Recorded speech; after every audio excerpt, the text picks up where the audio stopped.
Dumikit ako, sabi na yung doktor. Dumikit, sabi ni doktor. Atheromatous aorta thoracic spondylosis.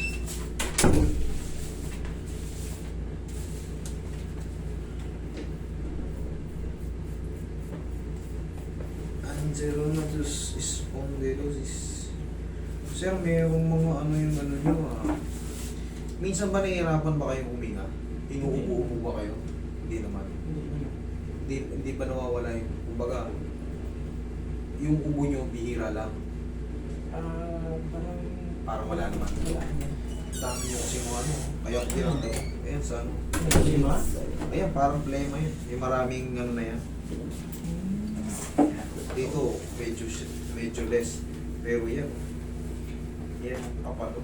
Wala mo, hindi naman. Buti nga, kahit pa paano, hindi nyo na hindi kayo kakaroon ng mga ubo-ubo.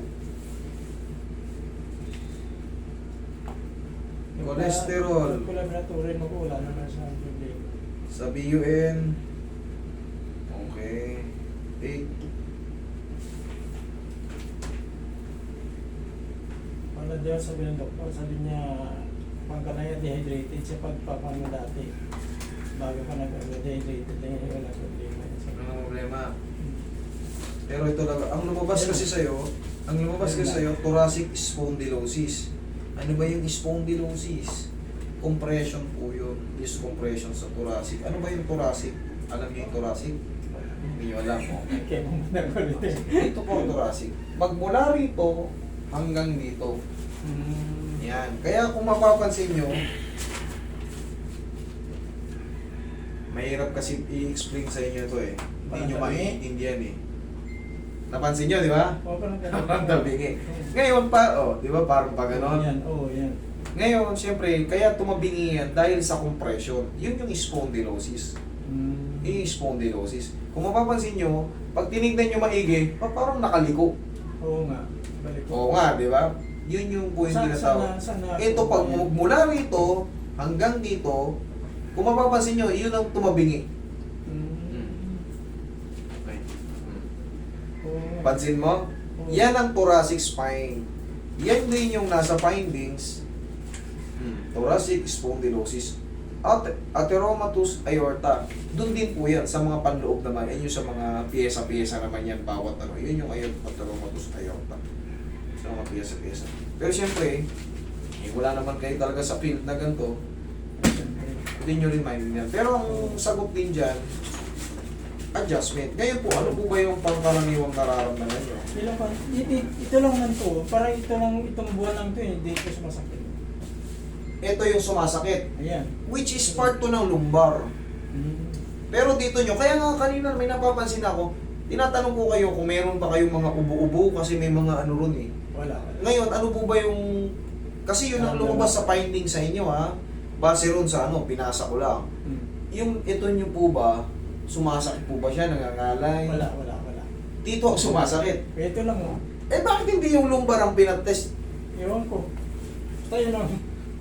Kasi every Ganito yan sir eh. Magkakalituhan yan. Siyempre kayo hindi nyo naiintindihan eh. Oo. Katulad yan, o ngayon, pumunta kayo rito, ang nararamdaman nyo dito sa lumbar part. Pero yung diagnose sa inyo, sa thoracic yun, which is dito lang yun. Yan, magmula rito, ito, sir, para, liga. Tingnan mo, basahin mo yan, thoracic. O, magmula rito hanggang dito. Yung nararamdaman ni sir, nandito, sa balakangan, which is lumbar part. Kaya ko ini-explain to ng maayos, kasi si sir, sabi niya nga, hindi ko naiintindihan yan kung ano yan. Kaya ngayon, siyempre, yung files ni sir, dito yung kaso niya, yun ang nakita, yun ang may diagnose. Pero dito yung nararamdaman ni sir, hindi yung dun sa may, ano. Pero tinatanong ko si sir, ina-assess ko sa kanya, meron ba siyang nararamdaman ka ba? May paubo-ubo ka ba? Sumasakit ba yung likod mo? Wala naman daw. Okay, siyempre, problema, walang test yung masakit sa kanya. Ngayon, siyempre, magpapakasigurado tayo. Ano ba yung pangkaraniwang nararamdaman mo, sir? Parang napabati nung nakaraang taon pa yan yung isa na yan, yung sa ilalim, ito na lang din. Nasaan yung ilalim? Wala eh. Ito unang kwan. itong una yun. Thoracic nga yan eh. Oo, yan. Yun, tapos, itong taon na naman, nagpapan ako ulit, pagka-x-ray, yan ang pangalawa na yun. Sabi ko, Opo. iba na to ah. Okay, sige. Pero hindi kayo na-disgrasya sa trabaho. Hindi po. Wala ang disgrasya sa Wala. trabaho. Okay, sige. Hindi ko Tuloy alam ang kung karatiyan. bakit. Tuloy ang karatiyan. Okay lang naman. Yun lang naman naman. Sige, sige. Upo na kayo. Upo na kayo. Ang mahalaga, wala kayong mga laglag, wala kayong opera. Wala po. Okay. Nangangawit-ngawit yung dito nyo. Tayo ka.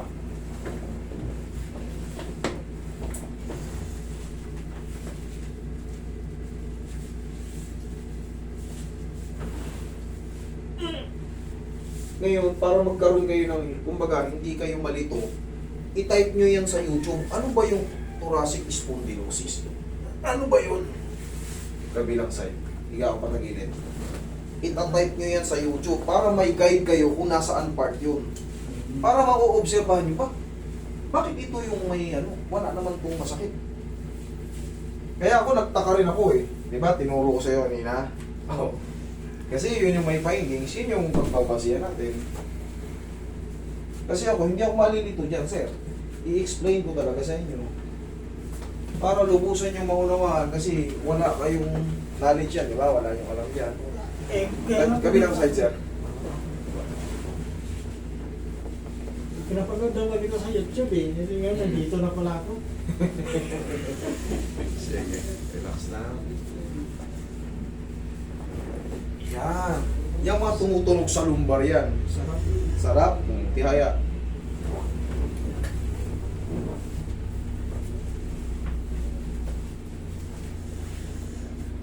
Relax na. Isa pa.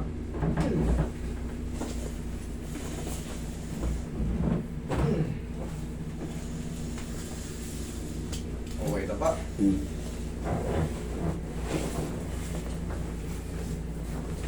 Aorta.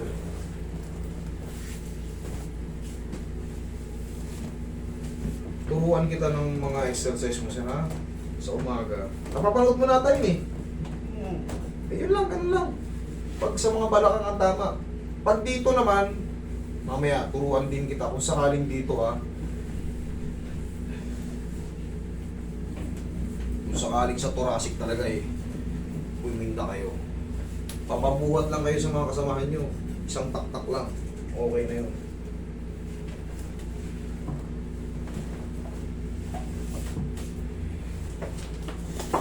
Ihaya kayo.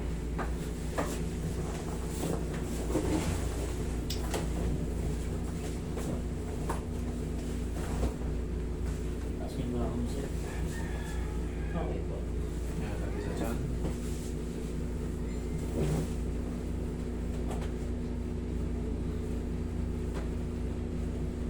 Relax na. Inhale. Exhale.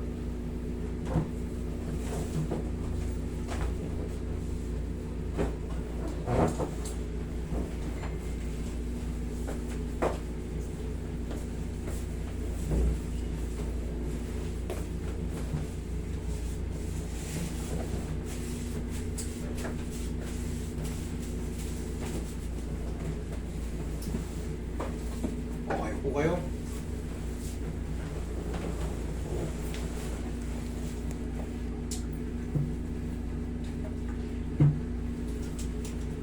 Oh, ano? Iba na. Iba na. Iba na. Iba na. Iba na. Pero minsan sumasakit yung bago rito. Ayan, kasama na yan sa adjustment, sir. Ah, yun. Kasama na yan. Gagantayin ko. Doblehin ko pa kung gusto nyo. Pero kasama na yan sa adjustment. Lalo dito Pero sa minsan leg. nahihilo ako dahil siguro na pag nahihilo ako, umuugong yung tinga ko. Ano kaya yun? Kasama na rin, i-adjust natin yung tenga nyo. Sabihin nyo yung mga ano, pero isang ano rin naman yan, isang set din naman yan ng adjustment. Pati tinga, tunog-tunog. O, naririnig nyo naman. Oo nga. Oo. Parang wala yung ugong ng tenga nyo. Yung parang umuugong ng tenga nyo, tapos para kayo nahihilo or nalulula, yan yung tinatawag na vertigo. O, wala yung balance nyo pag sira yung tenga nyo. Tandaan nyo yan. Yun nga. Hindi ka na makapagtrabaho.